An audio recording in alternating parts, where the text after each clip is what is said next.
Welcome back to Homophonic, everybody. We are joined by one of the greatest guests of all time, DJ John Michael. Thank you. I'm really excited that you're here today. I feel like it is okay. So here's the thing: I started the show in December, and we've pre-recorded a bunch of episodes, and we dropped them all at once. But here's the thing: when the last show ended and this new one started, there's been a lot of like music releases, or at least like things that have been happening that I just feel like we haven't had a chance to really touch on. Yeah. And plus there's like new music releases already that have been happening this year. So I felt like it would be a good time to maybe just do like maybe a pop music catch up, Absolutely. because there's just I'm so here for much this. to just like, there's like so much to digest. Where do we So start? I feel like It Girl by Jade just came out. Let me tell you. So when the song finally dropped, I Yeah. said, because I woke up that morning and Brian was just like, "Oh, Jade dropped her song," and I was like, "I already know." I was like, "I hope it brings Zach a lot of peace." I was like, he has been edged by this song for so long. Let me tell you what, Jade was not letting me come for about 6 months. At least. At least. And let me tell you what, I have to say, after all this time, here's the thing. I love the song. It is a fucking banger. Yes. You know what I'm going to say. I know what I'm going to say. I think I know what you're gonna say, but go ahead. Okay, it's 2.5 minutes. That was where I figured you were gonna start. And so, and here's the other part. So it's 2.5 minutes. And here's the thing. I know I beat it. I'm beating the dead horse, right? We're beating it off. But, but here's the thing. There are plenty of short songs that I enjoy. And just for reference, I think you might be the only other person in the world that will even get this. But I was listening to Amanda. Just Amanda. I know exactly where this is going. And it wasn't even Everybody Doesn't, which was like the minor hit single. Oh wow, not a deep cut. Name another person in 2025 listening to an Amanda deep cut. Listeners right now are like, who the fuck? Right. Yeah. So it was the song. Okay, I'm trying to remember the title of it. It was it was called No Pressure. Very catchy. I was gonna say she's got this very sort of like safe sex mantra in all of her songs.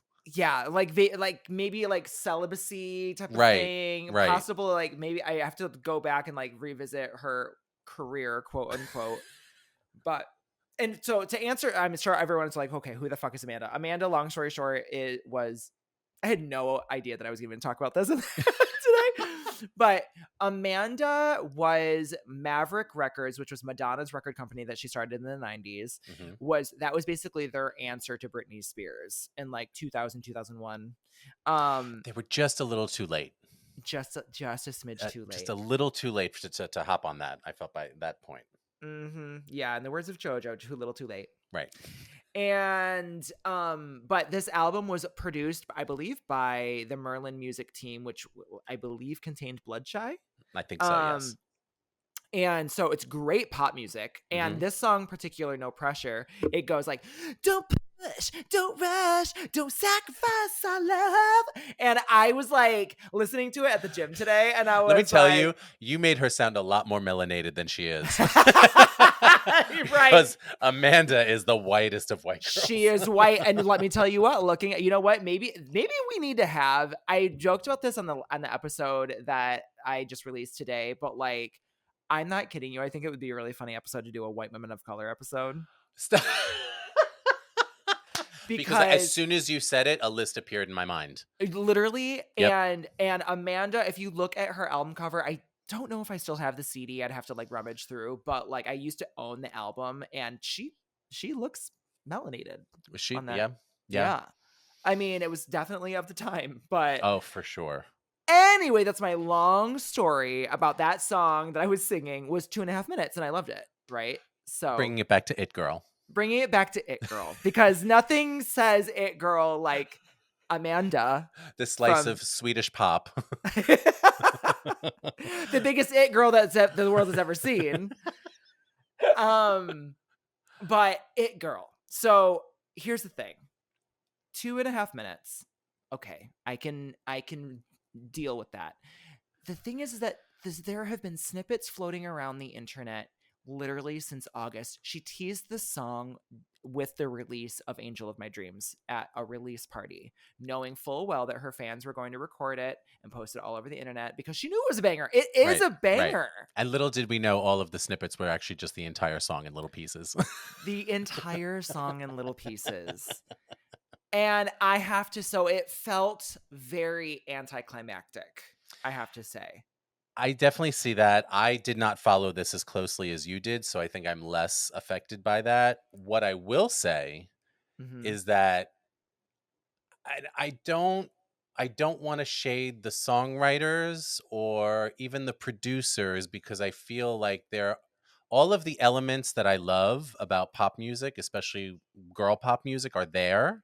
Yes. This song, and I could be completely wrong and it could be a stylistic choice, but this song to me feels like the product of a few songwriting sessions with people who were not in the same room, Mm-hmm. who you take the top line, I need you to write a bridge, I need you to write the verse, I need you to write the chorus.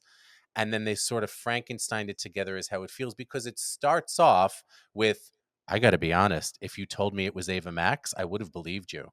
Oh, interesting. Like Yeah. as Yeah. soon as it starts, I thought it was that other song, the Oh, yeah. whatever that Ava Max song is, because they all sound like Mm-hmm. that. And Yeah. again, no shade to Ava Max. I like her a lot. Yeah. So it starts off with that moment, and I'm like, oh, okay, cool. Chorus open, like this is fun, whatever. And then it goes into that sort of like Angel of My Dreams type sound. But the Yeah. songwriting team for this song is completely different than all the other ones. I feel like Right. so far, It Girl, Angel of My Dreams, was it Midnight Cowboy Uh-huh. with the three? Yeah. I think Yep. they And had Fantasy. on Fantasy. I think they had similar songwriters for different bits, but this Mm-hmm. one is completely different. Like one of the writers is Lost Boy, the producer, Peter Rycroft, who wrote Padam Padam, Yep. half wrote, co-wrote. You've Yep. got, was it James Aberhart, who's done Mm-hmm. tons of stuff, but most famously known for Cher's DJ Play a Christmas Song. Famous. Oh my God. Yes. And then Lauren Aquilina, who wrote most of Rina Sawayama's Hold the Girl with her.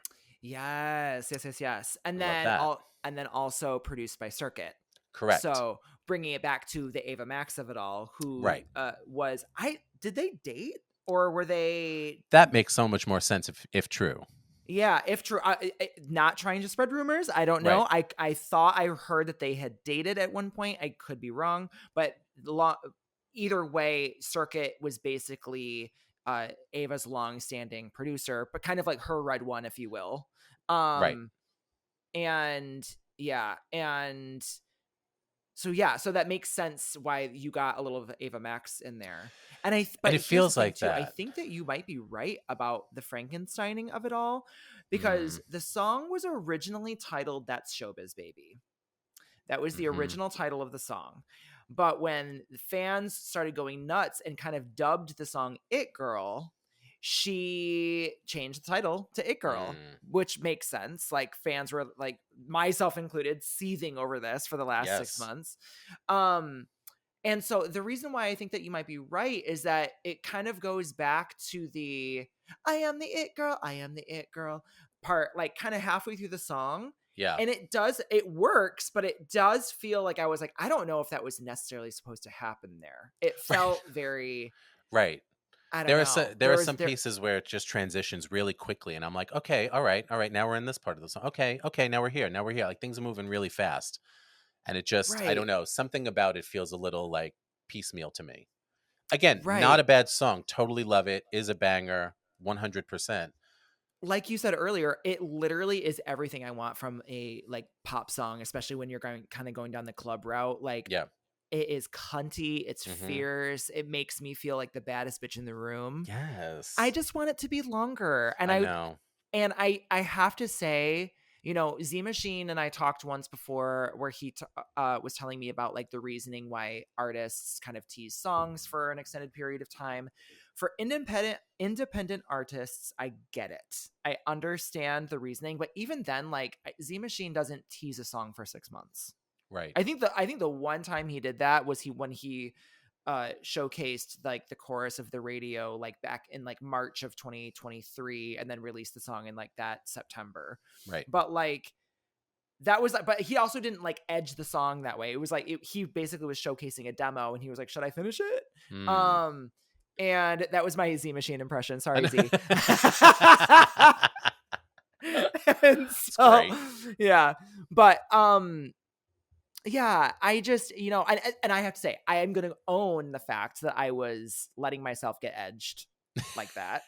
And like, cause like there were days where I would just revisit that snippet over and over and over and over again. I like knew the choreography at one point. I was like, it was too Well, much. but I think it's also like, because even when I think of like thinking of Rina Sawayama when Hold the Girl was coming out, the part that she teased was the big moment where like the modulation happens into the "Dead inside" and with the drums that close, I won't leave it on your own, that whole bit. And when I Yes. heard that, I was like, oh my God, it's her Edge of Glory. It's her I don't even Gypsy. Like, what's the other Gaga? Like, Mm-hmm. like it was just like one of those. Yeah. I was like, this chorus is so anthemic, whatever.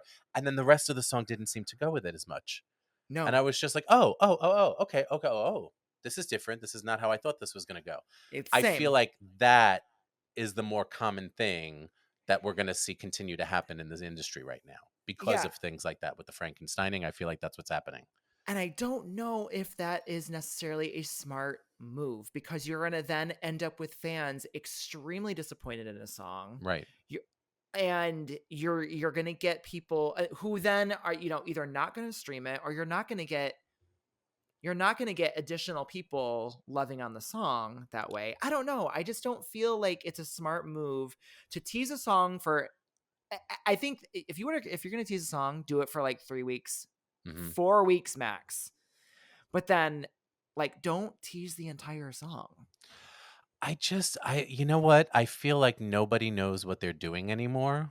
If I No. can be quite honest, like Yeah. that's what the industry on the whole is giving me, is that it just Mhm. everybody's just kind of throwing things at the wall to see what's going to stick.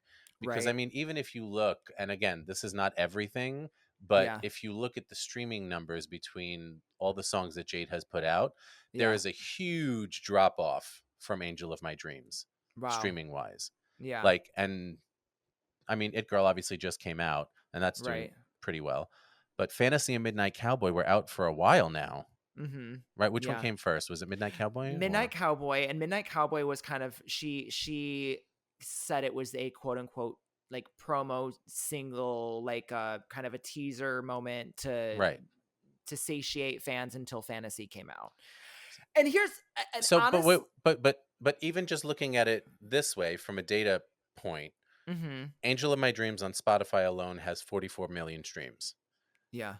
Midnight Cowboy 4 million streams. Fantasy 6.8 million streams, and then It Girl obviously 1.5 million as of right now. Interesting. So looking at that, I feel like when I look at Jade, she doesn't strike me as a top line artist. Like Sure. she is, because she's who she is. Like, and of course I would see her as being like the it girl, so to speak. Yeah, yeah, yeah. But from like a record company perspective, I feel like they'll almost treat her more like an indie. Like Angel of My Dreams did numbers and did really well. So there was additional versions, there was promo appearances, there were different things that she was doing with that, whatever, whatever. Right. As the next ones roll out and the numbers drop and drop, labels get less interested, and then it's just like, well, maybe we're not going to do a video, maybe we're not going to whatever, and things Right. start to kind of, you know what I mean, come off the table. So it's like, I agree with you. I don't think it's smart to tease a song for 6 months, especially if it's going to be so short, because Right. again, it feels like a letdown, and I totally get that. But I just don't know that there's anybody who knows what the right thing is to do, especially now that there's a looming TikTok ban on the horizon as well. Right. I'm That the implications so of what that's going to happen in the music industry alone for independent artists, it's going to be terrible. the international implications that has, the Right? power that has. It's very that, but it is true, Literally. because Yeah. like it's such a metric that they use when they come to meetings, is just to, this is how many creations, this is how many TikTok streams, this is how many impressions, this is whatever. And now it's Mhm. like none of that. That's not a thing anymore. this is where I have to say, then do your fucking job and stop relying on. Well, you know Sorry, what I though? like. I don't even no. But this is the thing. I think that, and I would have normally have said that, but the reality here of what's happening Yeah, is the labels are doing massive layoffs. It just happened last year. Over the last yeah. few years, everybody did massive layoffs. And so now Hmm. you have a smaller team who's being told, well, we don't really need A&R people. We have people, whatever.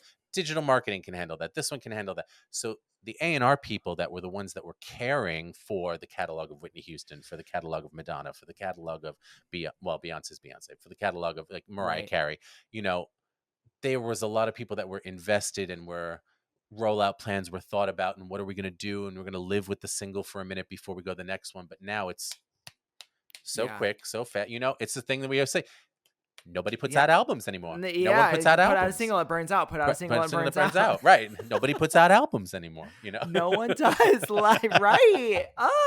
and I always come back to that, but it really is true. Like the actual industry of the music industry is really, it feels like a complete free for all right now. It really has. And I want to also preface by saying that, like, I love Jade. I think that she has been Mm-hmm. put every song that she's put out has completely captivated me. I think that she's so 100%. interesting. Yep. I think that she gets it. She wants to be an it girl. Yeah. She wants to be a main pop girly, and she is like what am I trying to say? Hell bent Dead set on against. dead set against trying to she's trying to give the most. Right. And Right. that's what I just thought was interesting too.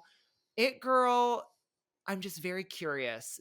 I feel like something happened behind the scenes, because the way that it was being teased, especially with the choreography moment with the same outfit from the Angel of My Dreams video, it felt like It Girl was maybe intended to be the second single.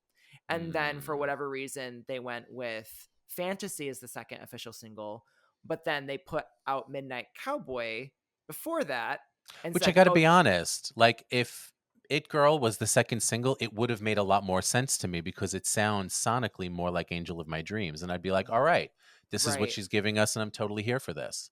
Yeah. And It's the maybe, big, pretty chorus, and then the crazy kind of like Charlie XCX verses. yeah. And maybe they did that on purpose because, like, maybe they were like, well, we don't want people thinking that the entire album's going to sound like this. So maybe they were like, well, let's put out, I don't know. I don't know what the reasoning was. Anyway, long story short, I don't think that it's Jade's fault necessarily the way this rolled out the way it did. And, No, but what I want for Jade is to have even just a quarter of the career that Kylie Minogue has. literally, That's I what I need want that. for Jade. Right. Like I don't see her like, it's not a Taylor Swift, it's not a Madonna, it's not a Katy Perry even. Yeah. It's like it feels like she can do the Kylie Minogue thing, and she can Hmm. keep the gays really close, and she can put out the dance albums that the gays are going to love and support, and buy the tickets for the tour and do the merch and buy the albums and buy the vinyls Oh, and whatever. yeah. Like Oh, yeah. I feel like if she's smart and the right gays are around her, that's where her efforts should be. And I feel like that's because if you think about it, the music that she's put out is really not mainstream. Right. It's not. Like it, No. it's clear, it's very for us. Yeah, absolutely. Yeah, Which, thank you. yeah. We love you. You We are the love it girl.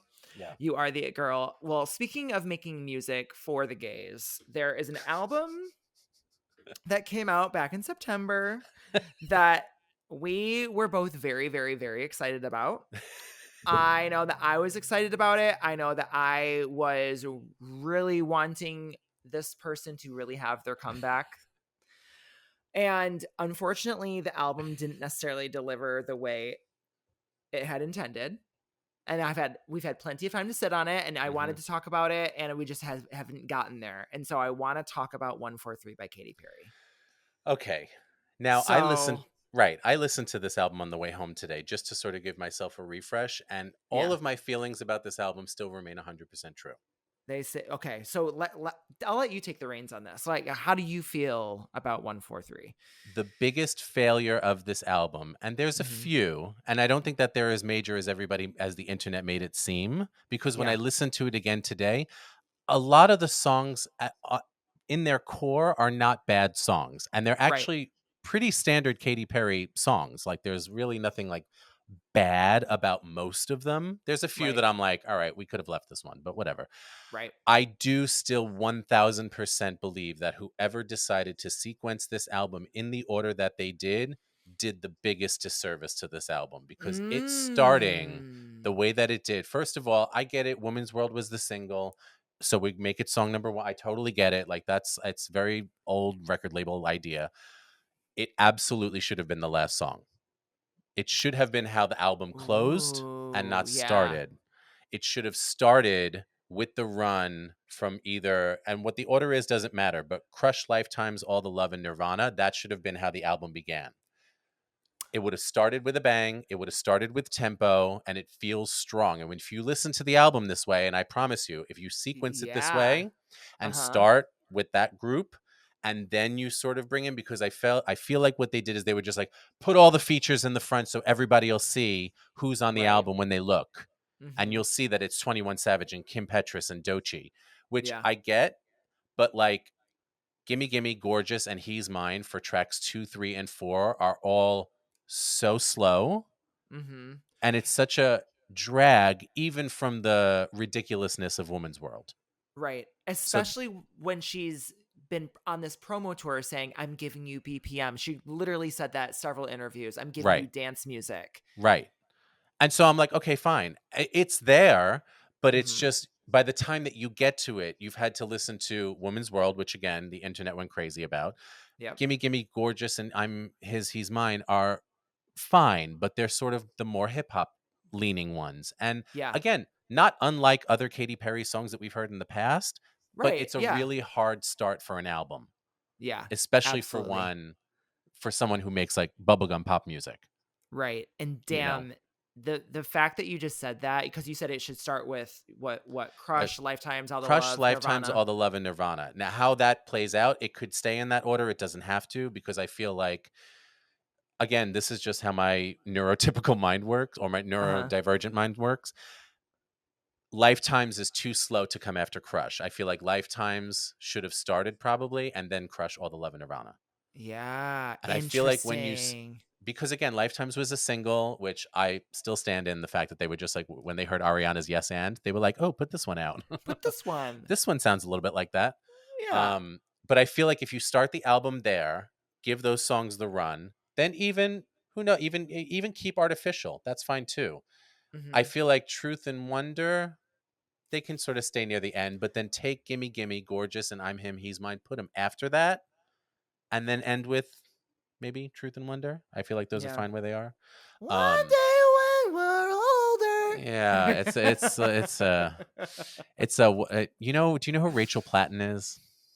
She's fight song, right? Yeah, No. I Yes. yes, and Yes. I don't Yeah. know what that specific genre of white woman music is, but it's But like it that wide leg pant, CVS, short pumpkin spice haircut, pop. pumpkin girl. That's Pump so fucking it. pumpkin spice pop. That is it. Yeah. That is what I'm going to call it from now on. You have done it. That's the one. That's it. That is it. Pumpkin Excellent. Spice Pop. That Yeah. song Wonder is Pumpkin Spice Pop. Absolutely. It's Yeah. it's very Rachel Platten fight song. It's Yeah. very Sarah Bareilles Brave. Yeah. Yeah. Yeah. Yeah. And no shade to any of those women. I love all of those women, but it's Right. very that specific. And then the deluxe, Hmm. which again, Deep breath. wild to me, right? Because like you gave us 4 more songs. 2 of them are, I don't know how to describe it except to say there is a company that you can sign up with. It's called Epidemic Sound, if you are Uh-huh. unaware. Yes. You can, Yes. yes. And they give you access to a library of music that you can use, which is royalty free, that you can use on all your social media and stuff like that. And you pay like a service, a monthly fee or whatever, and you can use any of the music. These Hmm. 2 songs, even Okay, which is also Pumpkin Spice Pop, Hmm. sound like royalty free music to me. You are hitting the nail on the head right now to me. Yeah. Now, I say this to say that I think a lot of the songs themselves are not bad songs, but I do think Hmm. that the production doesn't do enough for the songs, because even the dance ones, and Yeah. this is I'll let you speak after this. Nirvana is a great track. All the Love, super fun Katy Perry song. Hmm. Crush, same, but the original productions are fine. Right. They're just fine. Like there's Yeah. nothing special. They're not even like done to a point where I'm like, oh, these are so current and they sound so good and they make her sound so of now. They don't. They just make her sound. It's fine. It's just fine. It's I just fine. feel, yeah. I can't really put my finger on it. I think I said to you and some other people that I feel like the album was created with gays in mind, the gays in Mm-hmm. mind, but didn't consult any gay people in the creation of the album. And I laugh because I know Ferris, who is an openly gay man, is a co-writer on the album. But I'm just kind of like, I listen to it and I'm just like, because I'm like, okay, I'm trying to sit there and think like, okay, you're making a dance album, right? So I'm trying to think of like my favorite dance albums that have come out in the last 25 years, right? You've got obviously Madonna's Confessions on a Dance Floor, which I think is probably now the blueprint for a lot of the pop girlies making dance albums, right? Right. We have one of our personal favorites, Gloria Estefan's Gloria, Mm-hmm. another top to bottom dance album. Shares Believe. Shares Believe. We have Chromatica, right? Mm-hmm. Like we've got all of these great dance albums that really encapsulate different types of dance music throughout them. It's not one note, it's not the same thing. This album, I guess you could say in a similar fashion, you know, you do have the more hip hop oriented songs, you have the pumpkin spice pop of Wonder, but then you have this like, you have like maybe 5 or 6 tracks that are dance songs that sound dated in a way. Yeah. And but also lack the energy and the fun parts of dance music, which is build-ups, breakdowns. And again, not to beat the already fucking dead splattered horse, but short songs, it's hard to do those things. Half the fun of dance music is the anticipation. Right. And so and the fake out beat drop in Nirvana where you think that annoys the hell out of me. That's why I started working on a remix of that one, because I was like, how is there no, I was like, there's no payoff. Yeah. I was like, literally, I was like, that frustrated me. I will say, I have tried giving the album some listens. And like you said, there are several, the songs are not necessarily bad. It's just the simplicity of it all, which sometimes simplicity is excellent, right? That's what makes pop music sometimes really great. Right. But it's a little too just generic. It's a little too, like you said, like royalty free H&M. I don't know. Right. Zara. Right. Zara. Yeah, it was just really, really frustrating. All that to be said, though, All the Love to me, it's so good. It is the standout track and is actually a really great song. Yeah. Yeah. I think All the Love and Nirvana, I think, are the strongest songs for me of the album. Yeah. I think Crush probably comes in as well. Yes, and I do like Artificial a lot. Artificial, I'll have to, well, I don't know if I want to revisit to be completely but well, and you know, like, because I feel like with her, like, I feel the bits in like All the Love and Nirvana feel like Prism and like the Walking on Air of it all. Like it gives me that sort of harkening back to that. But it's like, I don't like the Kim Petras one would have been fine because it's very like, I don't know, like it feels like a striptease song. Like you're going to go and see like a girl, like just really do like a number with that. It gives me that. Yep. But it just, I don't know. I just don't know. Again, like Dua Lipa, we have a problem where you're coming out and saying you're making this type of album, and then when you give it to us, it's like, yeah, which I feel like it does make me wonder. One day when we're older, I don't. That as a general rule, I don't want songs with kids. Don't want songs with kids if that's even a child. That is like some auto-tune person, like who even knows. But I just need. What do I need? I don't know. Like I just I feel like again, and I know that a lot of this is Dr. Luke type stuff, and there's that whole thing, whatever. But I almost feel like now she's running into the same issue that Mariah had with Jermaine Dupri for so long, where it was like every single album was like Jermaine Dupri for a while, and I was just like, oh, we're still giving the same exact type of like 95 beats per minute, like R&B type, whatever. Like, and I felt like that carried over through a few of Mariah's albums where I was like, we got to leave Jermaine Dupri for a minute. Like, just work with someone else. Yeah. I feel like maybe Katy might be running her course with the Dr. Luke of it all.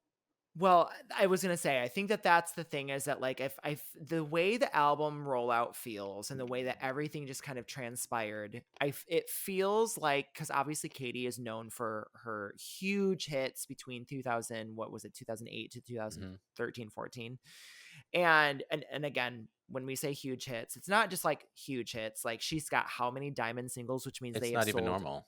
10 million each. Like Right, that's easy. a lot. Yeah. Even in the digital era, right? Where it's Yeah. easier to achieve these types of feats. There's I don't think anyone else who has that many diamond singles. Like No, it's like, her run insane. is historic for sure. Her It catalog really is is. wild. Yeah. But so but then obviously she fell off with the Witness era and then fell off even further with Smile. See, And these are all the things that I find so curious too, because it always seems to coincide with it's always around the same age. mm, And I don't think that's a coincidence. Like the history of following pop music, like I don't feel like there's a coincidence. I didn't yeah. dislike Witness as much as everybody else did. Same. Um, Yeah.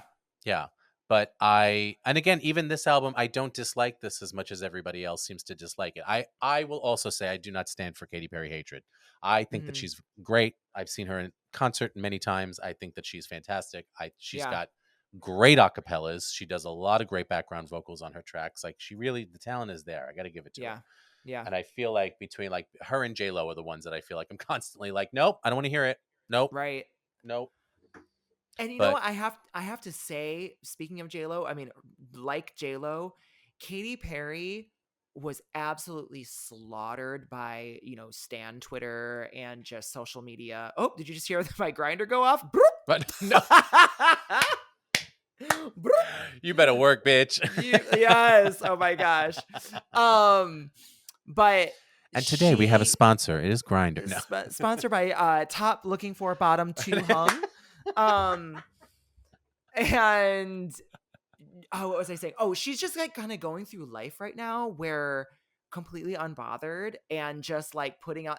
And I have to say, even though I've been disappointed as a whole in the project, as a whole grinder, I I have to give her props for being like at least surface level to the public, being Right. like, I don't give a fuck. Like, Right.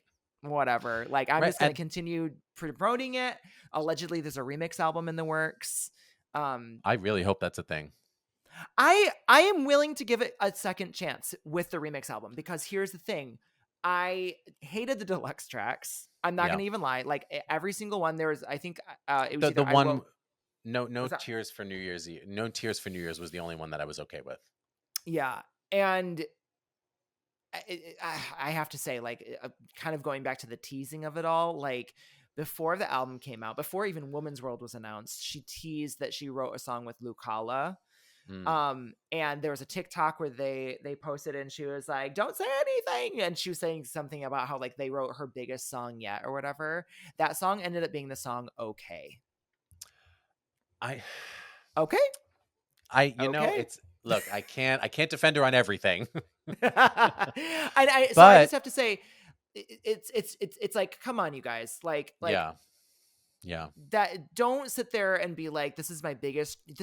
You're gonna say the person who sings Firework, the person who sings Teenage Dream, the person who sings Dark Horse. You're gonna sit there and say that that's one of your biggest tracks yet. Right. Come on. Well, and you know what? For all of the hate and everything else that this album has gotten, Woman's World has more streams than Angel in My Dreams. I mean, let's celebrate that, I Right. I guess. mean, Yeah. 48 million. The one with Kim Wow. Petras, 11 million. I'm His, He's Mine with Doechii, 30 million. Like the album's doing, like every song is in the millions except for 3 of the deluxe tracks. Even Wow. OK has 3.7 million streams. Crazy. That's wild. 3.7 million people made a choice. 3.7 million made a choice and they stuck by it, and we want to celebrate that We celebrate you said 3.7 million people. exactly. That's wild. But yeah, I will give the remix album a chance because one, I love remixes. Mhm. Two, allegedly Mia Moretti, who's one of her friends who remixed Peacock for the Teenage Dream era, one of my favorite remixes. allegedly did a remix for this album. So I am here for it. I'm willing to give it another chance. We'll see. We'll see what happens. Yeah, I it's never going to be the end of Katy Perry. No. You know, like No. if Witness and Smile wasn't, 1432 is not going to be the end of Katy Perry. Right. You Yeah. know, she's still Right. got bangers in her. I do believe it, and I think that it's again. You know what? I hope the dance thing happens, and I hope the dance album is great, and I hope that is super successful for her. So maybe it's a flag to be like, oh, maybe I should do more of this. Yeah. That's what I'm Yeah. hoping. Yeah. So I guess more to come with Ms. Yeah, Perry, but we'll see. yeah.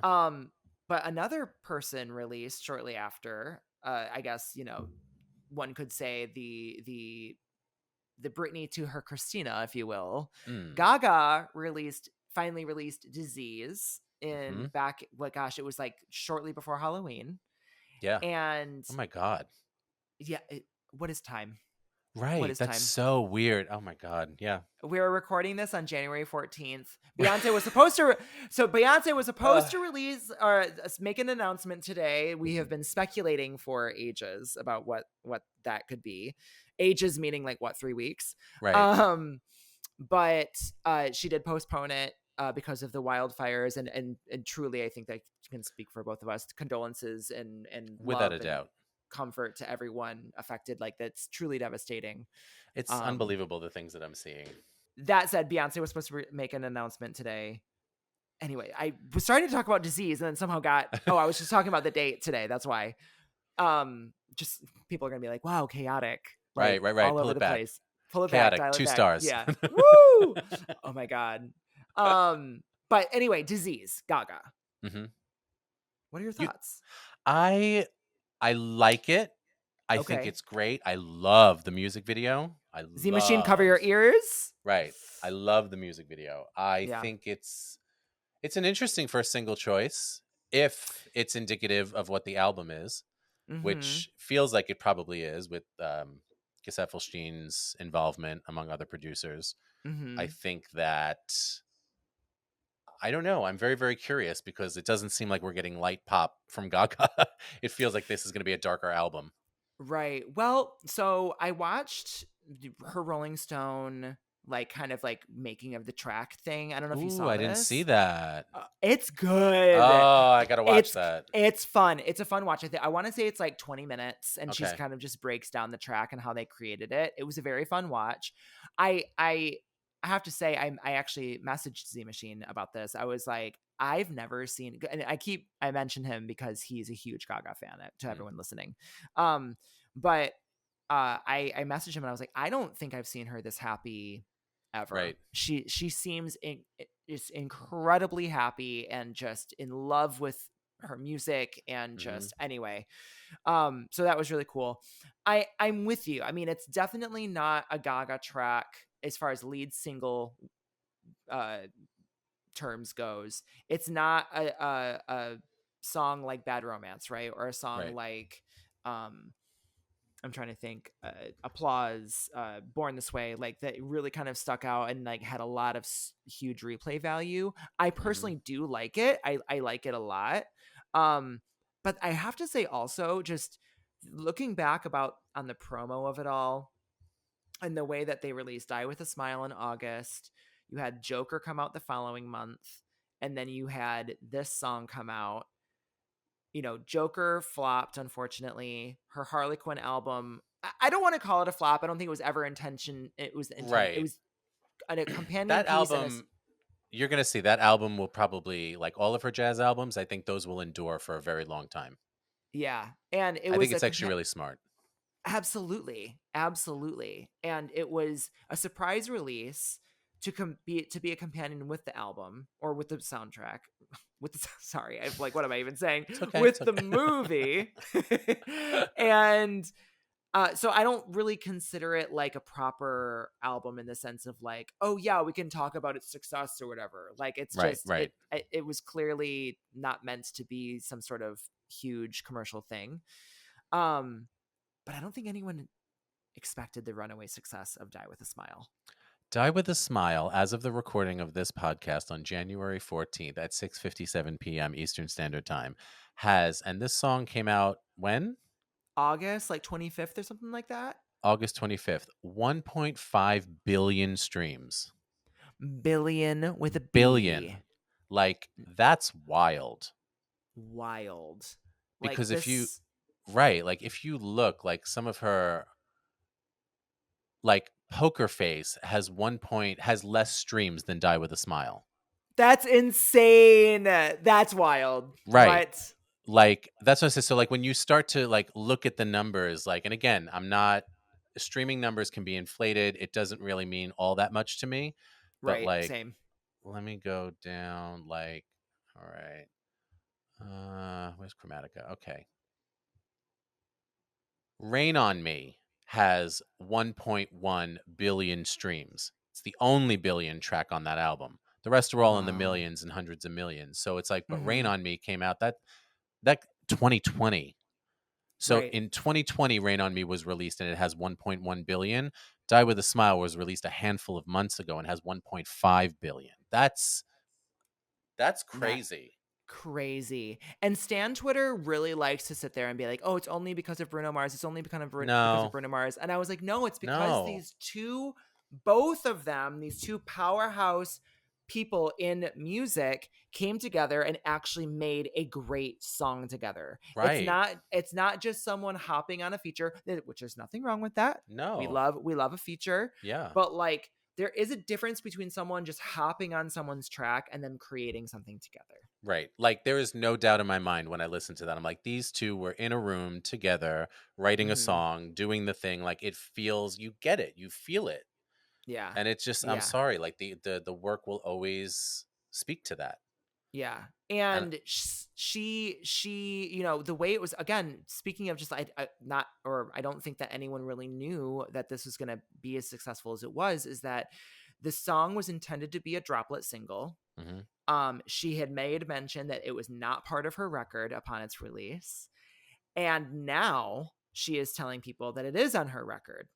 And I think that we saw Disease, people keep calling Disease a flop, but I think that her and her team intentionally stalled the promotion of Disease because they saw that Die with a Smile is just going and going and going. Oh, for sure. And I'm sorry, like you Die with a Smile.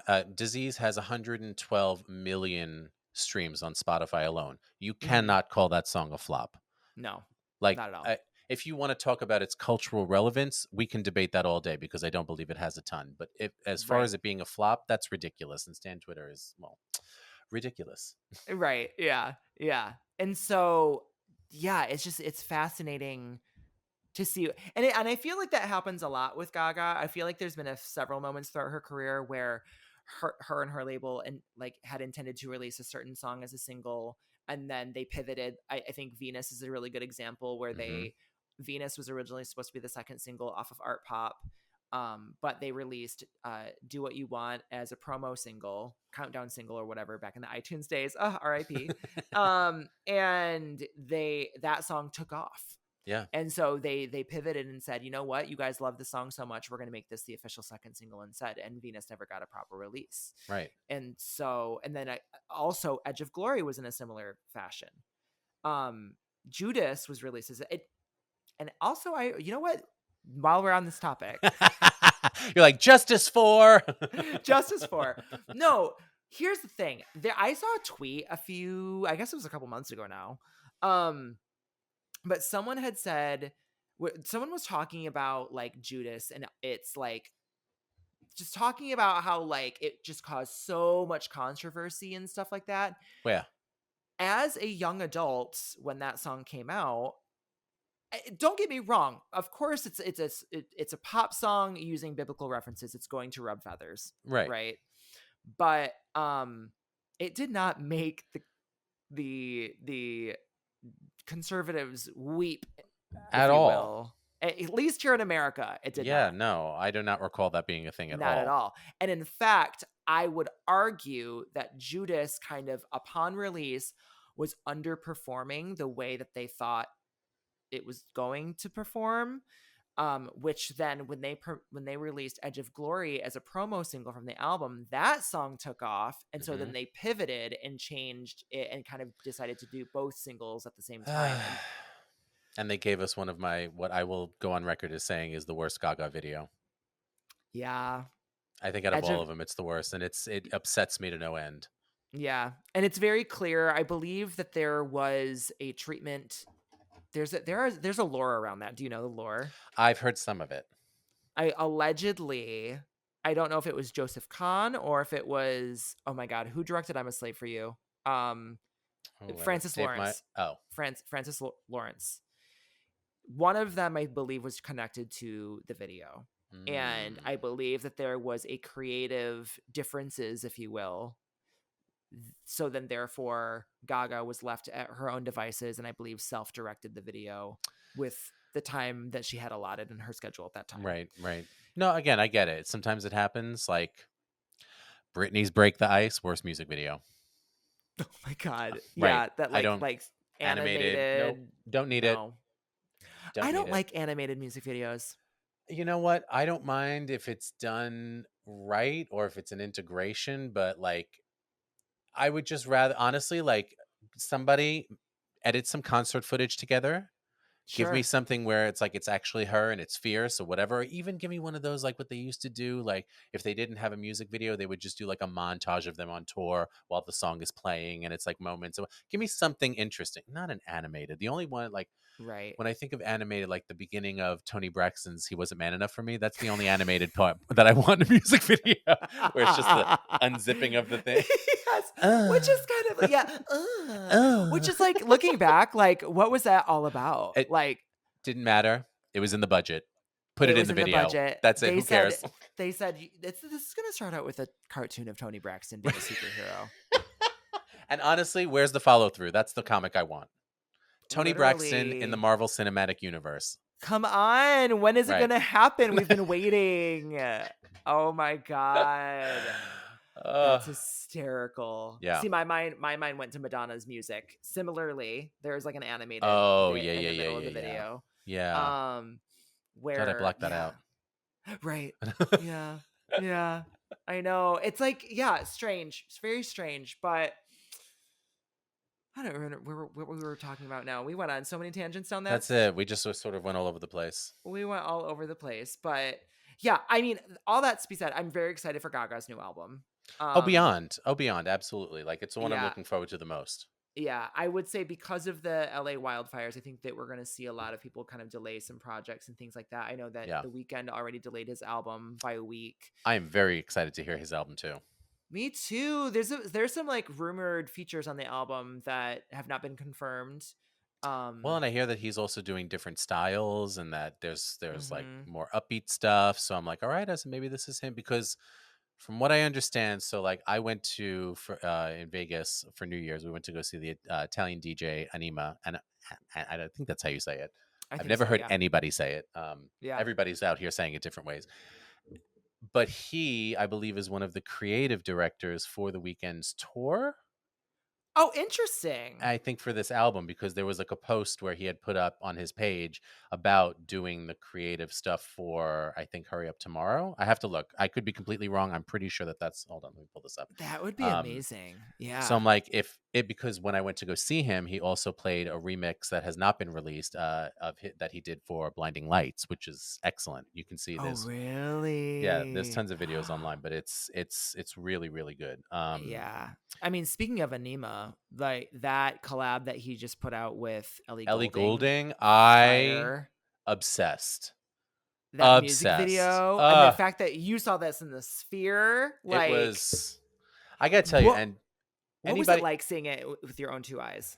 First of all, it's so much bigger than you can imagine. Like what it looks like on a screen, it's so different in person. So it's like I can't even describe that. The way that it is set up, because it's in the round, there's 140,000 speakers in the venue. So there is no dead pocket. It's not like when you go see event, like when you go see Madison Square Garden and you go see a show there, they have the stacks of the speakers that are hanging from the ceiling and they're pointed out into various directions to give the most amount of coverage.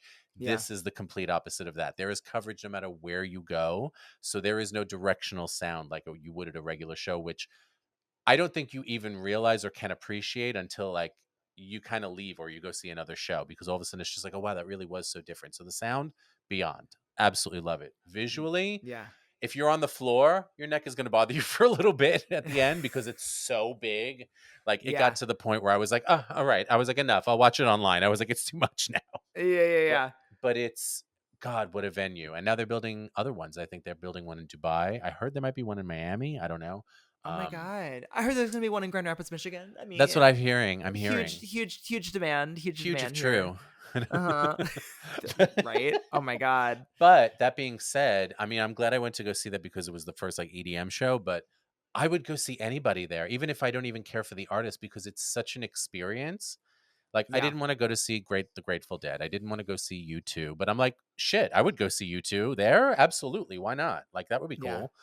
Even the Eagles, like I saw a clip of them doing Hotel California on YouTube, and they're, 127 years old, and they're not doing much on stage. It's just them standing there playing the guitar. But the visuals that they made around them, and I'm like, that's a show. Like that's at least worth going to see. Anyway, I'm on a tangent, but really, really good. The one with Ellie Goulding, obsessed. The FKA Twigs remix is easily going to be in my So top good. 5 on my Spotify Wrap this year. I'm calling it. That's an album. Oh my God. Her album, I think, comes out next week Yes. or the week after? I think so. Yeah. Oh I cannot my God. wait. I can't wait either. I've loved everything that's come out so far. Yeah, even the visualizers, like everything that because I didn't even realize that she had done a separate performance, because she did perform with Anyma at the Sphere, but she also did a separate performance where there's a visualizer from another party where she performed his remix. Did you see that? Yeah, I just saw all this week. I didn't know that those things existed. I had only seen the one like 7-minute video. Right. Yeah. And I love it. Everything that the aesthetic that she has done with this, it's I'm blown away. I will be completely transparent. FKA Twigs music up until now has not really necessarily been my thing. I appreciate the creativity though. Right. And her visuals, her dance moves. Yeah. Have always been incredible. I did like Glass and Patron. Mm-hmm. But this is obviously a little bit more up my alley, and I'm very curious to hear the rest of the album. So far she's knocked it out of the park. Beyond. So, I cannot wait. And this is I'm waiting for a tour. I would like to see something like this live and see what that all. I feel like she's going to put on a ridiculous show. Oh my God. I can't even imagine the show that she would put on. The choreo. I wonder what type of venues she could pull. I don't know. I mean, here in New York, I'm thinking it's probably like a Terminal 5 type venue. I don't have anything comparable in Michigan that I could say that to. I don't know. I'm like the intersection. Right. I'm like, but that's what I mean. Like, where, I don't think it's like a Madison Square Garden. I don't see that for her, like a stadium. Sure. Like 20,000 seats. That's big. Yeah, I don't know about that. But maybe. I don't know. I'm here for it, whatever it is. Lots of little what would that be? What, faggots on those bundles of sticks? Twigs. A bundle of sticks, if you will. A bundle of sticks, just waiting for Ms. Twigs to get on stage. Yeah, but honestly, and also just to touch back one more time, like Ellie Goulding, it's been a long time. Where's the album? It's been a minute. It has been a minute. Well, last one didn't do so well. I was going to say, she had an album come out, I think, shortly before Miracle came out. Yeah, and then I don't think anything was that. I don't want to say that. I want to say that album was not commercially successful, at least in the terms of the way that her previous releases were. Right. Miracle and Free with a bit. And then, she did the 2 Calvin Harris 2013. Songs. You know what, though? Some of these songs on her album, they did numbers. Well, no, I think that there was an album that came out because you're looking at. Are you looking at Higher Than Heaven? Higher. Oh wait, was that 2013? No, 2023. Sorry, 2023. Oh, okay. I was gonna say. I was like, did I say 2013? Sorry, that's my bad. You did. Sorry. Okay. Oh my God, no, it's okay. I was about to have a heart attack. I was like, what is time? I was like, am I in a simulation? Right.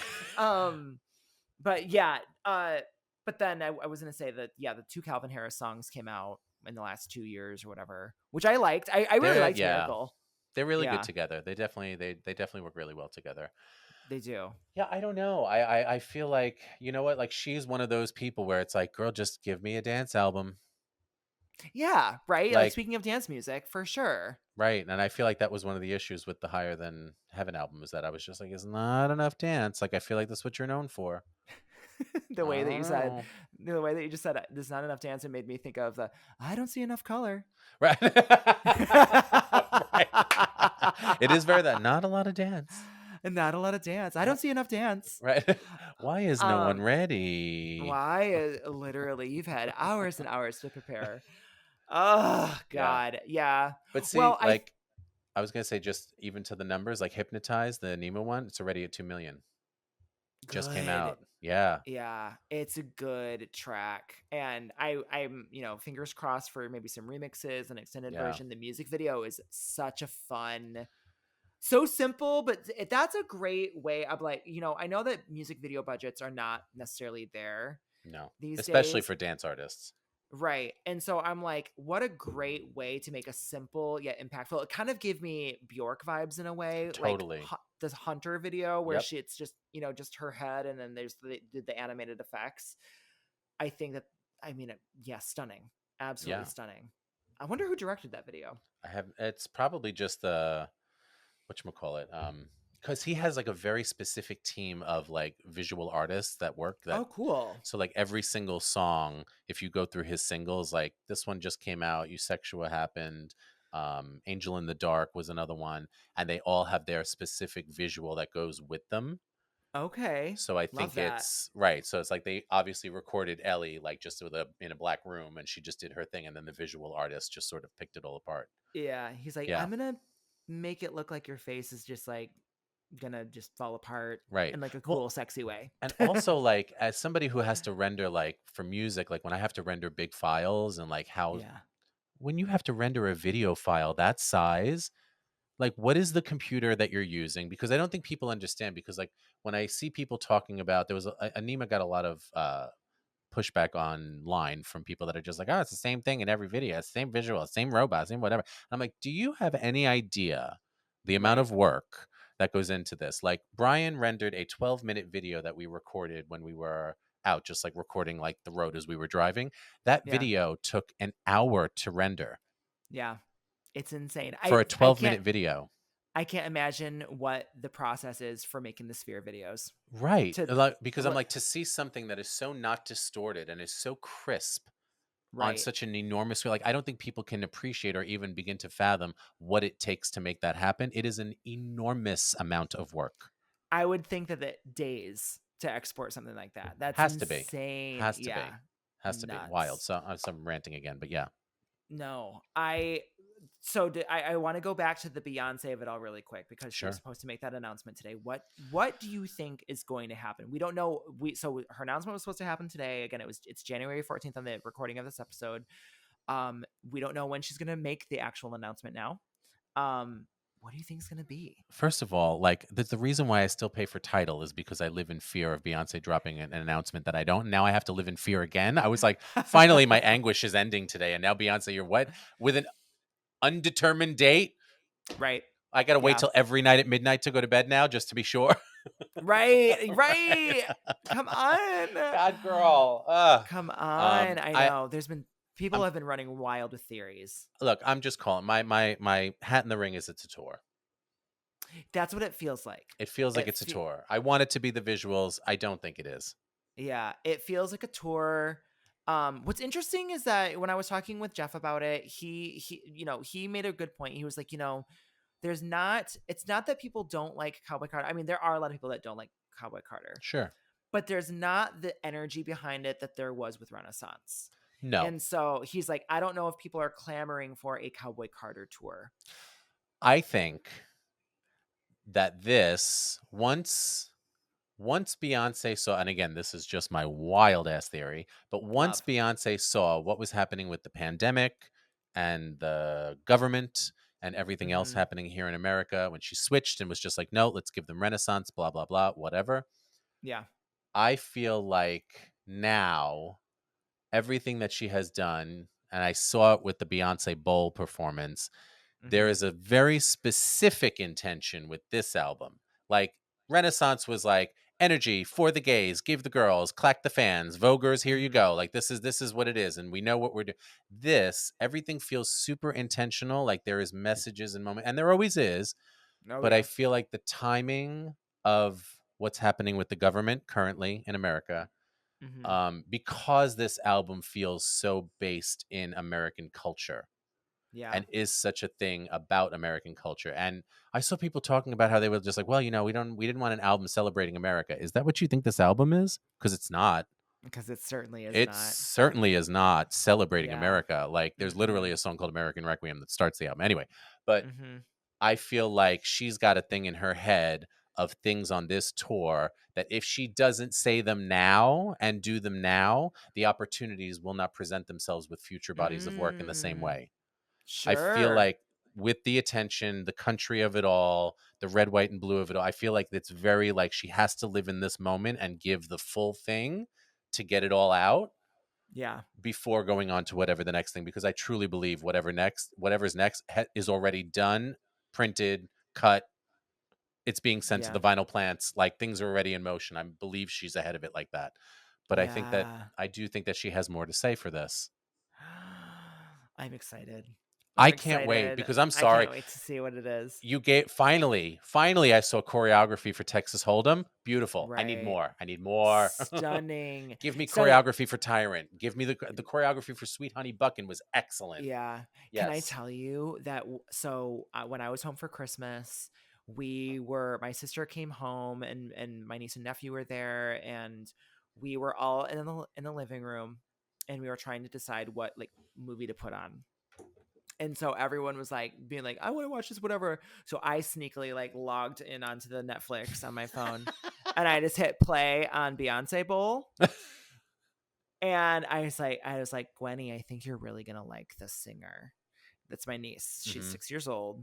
And let me tell you what, she was glued to the TV. You got to start them when they're young. And she loves the song Jolene by Dolly Parton. So when that song started to shoot, she goes, that's not her song. And I was like, Dolly, let her sing it. And she was like, oh, okay. But she loved it. And then she looked at me when it was over, or when Texas Hold'em was finished, she looks at me and she goes, is there going to be any more songs? Stop, I love. It was so precious. I was like, oh my gosh. So then I started playing a little bit of Homecoming for her. And then like when Formation came on and she's like, when he fucked me good, I take it. And I was like, oh, we gotta change it. But I was very proud. I was like, I think I turned her into a little beehiver. I hope so. Yeah. Gotta start them when they're young. Gotta start them when you're there. We do. Oh my God. Well, I'm excited for this year. I think there's a lot more to come with music. You know, Madonna's in the studio with Stuart Price. You know what? I'm trying to not even let myself think about that too much. Same. Yeah. Because like I know that she's so politically minded and she must be losing her mind with everything that's going on in the country, but at the same time, like because my instinct is to be like, well, maybe we'll get another Confessions. No, I have to temper myself. I don't think that's what's going to happen. Right. Yeah. But I do believe it would be a dance album. I do feel like it's going to be a dance album. I mean, she's alluded to back when she released the remix album a couple years ago before the tour. She did a questionnaire thing where they had mentioned that they were like, if you were to revisit another style of music, what would you do? And she said house music. Right. And so with, you know, Stuart Price being on board for this album and her tweeting, you know, Confessions 2.0 or something like that, like it would be quite rude if it wasn't. She's like, this is my new album 143. Yeah, 143 acoustic version. Right. American Madonna 341. Yeah, right, exactly. Oh my God. I would be like Madonna. Right. And don't even get me started on the Max Martin thing. Like that was rude too. But it is what it is. It is what it is. I really hope it happens in my lifetime. We'll see. I mean, maybe they'll rework. I mean, I know that she's notorious for writing songs and then reworking them with other producers. So maybe that's true. What will happen? That would be kind of wild. A song written by Max Martin, produced by Stuart Price. Yes, please. Yes. I'm down. Oh my I'm game. God. Yes. Dear God. Yeah, I don't but know. I think we've got some exciting things this year, music wise. You know, Beyonce's announcement, Madonna. I'm sure that plenty of others. There's other people that I'm sure that I'm blanking on right now. But Jade, her album's coming out this year. So I think it's going to be a very interesting year. yeah, me too. I'm Me excited. too. Yeah. Well, it comes to that time in the show, John Mm. Michael, for a song that you feel like is not talked about enough. Do you have a song that is not talked about enough? So I do. And I think that it's going to be really, really random. And I actually put this in my last DJ run on Peloton because I love the remix of this song and probably have played that more in my life, the That Kid Chris remix. Yeah. But even the original is so good as a pop R&B song, Monica Get It Off. Yeah. Easily, I think, hands down, my favorite Monica track. It's so good. And I love that the It's way it's so good. I love the way that they're like that they kind of do the whole like DJ thing, like wait, we're gonna run this back, and then they Yep. kind of rewind it and then like literally kind of started over. Right, So right. fun. So fun. A Yeah. Missy Elliott feature, which we love. It's a great Missy Elliott feature.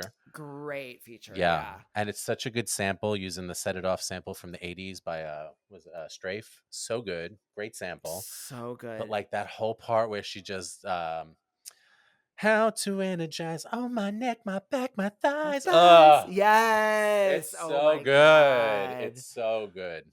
It I live. really is. Yeah. Great. And That's a great song. it really is, and for me in gay clubland, and when that song came out, like that Kid Chris mix was everywhere, and I Yeah. used to play the hell out of that, and I love, love, love. It's one of my favorite remixes of all time. But I put it in the class. I was like, we're going to start this class off with this, and I'm just going to see because I think it's just the right vibe. I Absolutely, love that. That's so so good. which ride is this?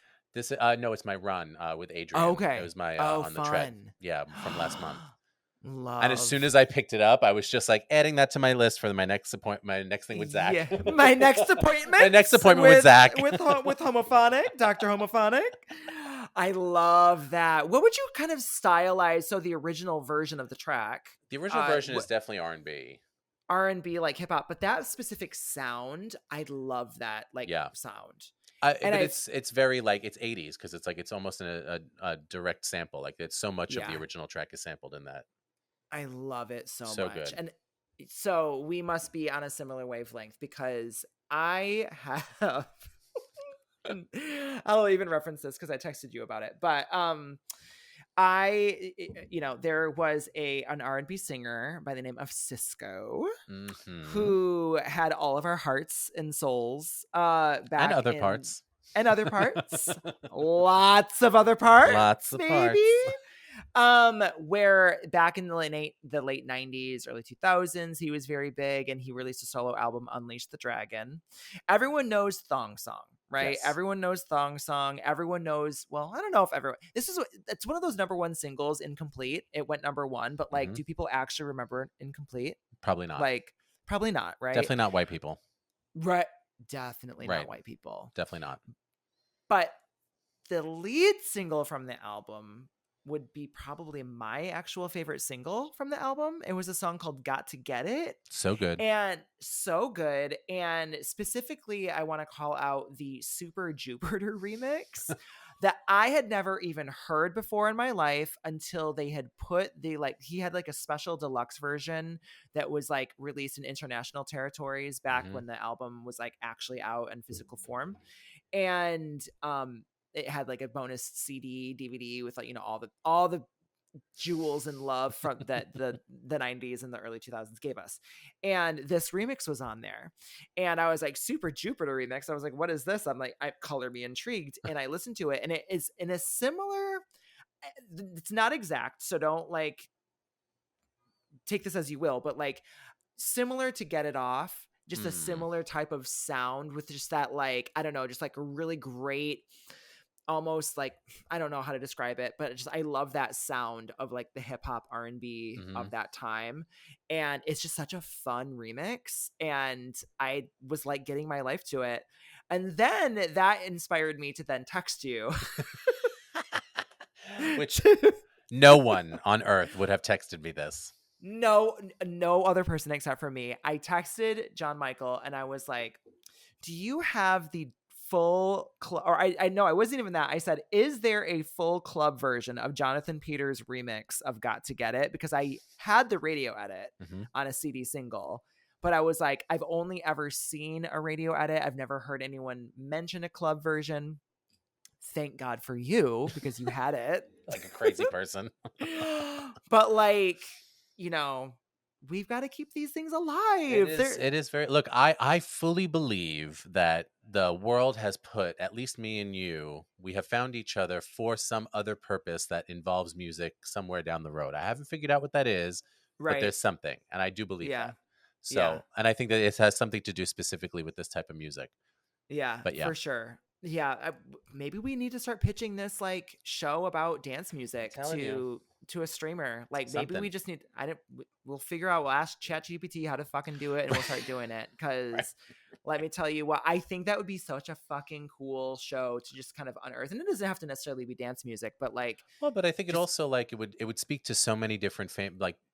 We talk about the dance music of this era, but also like the people that they were doing dance remixes for are like enormous stars. So it's like there's it's not like it's this music that nobody's ever heard of. It's like, no, it's like big music that's, you know, that was a thing. But the dance, we'll call it the dance. The dance. Oh my gosh. Cisco, I would like to personally thank you for making me wake up one day and be like, oh, I'm also attracted to men with silver hair. Thank you. I'm not even kidding. So Usher, I think, was my actual sexual awakening, but Cisco, I remember watching the Wild Wild West video. Oh, I'm not a fan of the song, but that video, the way he looked in that video. Let me tell you what, I was like, I've never seen lower rise leather pants. Right. And I was like, I am very curious. Just pull them down a little bit more. Cisco, no, you better don't. Let me see what you got going on. I want to see that Wild Wild West. Oh yeah, that man was hot. Yeah. Cisco, we love you. We do. We love you. Well, everyone, thank you for listening to another chaotic episode of Homophonic. I'm sure I can't wait to listen to this back and be like, wow, we were on something. We talked about nothing for an hour and 20 minutes. We certainly did. We said we filled that time real good. Right. Well, until next time, everyone, thank you so much for listening, and Bye. Peace out.